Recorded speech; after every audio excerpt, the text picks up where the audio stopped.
Weekend వస్తే చాలు cleaning అయితే పెట్టుకోవాలి. హాయ్ ఫ్రెండ్స్, అందరు ఎలా ఉన్నారు? బాగున్నారా? నేనైతే చాలా బాగున్నాను.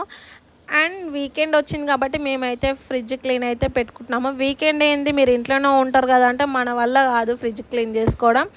సో మా హస్బెండ్ సపోర్ట్ తీసుకొని అయితే నేనైతే క్లీన్ చేస్తున్నాను.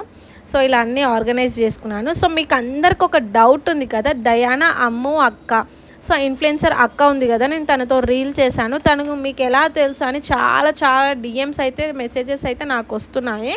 సో నాకు తను ఎలా తెలుసు అనేది మీకు ముందు ముందు వీడియోస్లో అయితే పెడతాను, చూడండి. సో తనతో ఎలా స్టార్ట్ అయింది నా జర్నీ అనేది, ఎలా పరిచయం అనేది మీకు చెప్తాను. సో వెయిట్ చేయండి నెక్స్ట్ వీడియో కోసం. అండ్ అలా ఫ్రిడ్జ్ క్లీన్ చేసుకున్నాక నేనైతే ఈజీగా వంట చేద్దామనేసి మునక్కాయ పప్పు అయితే చేస్తున్నాను. ఈ ప్రాసెస్ చెప్పాల్సిన అవసరం లేదనుకుంటా, మీకు తెలుసు అందరింట్లలో చేసేదే. నేను కూడా సేమ్ యాస్టీస్ అలానే చేశాను. మునక్కాయ పప్పు చాలా బాగుండే. సో ఈ వీడియోకి అయితే ఇంత. ఈ వీడియో నచ్చితే మాత్రం please subscribe to my channel.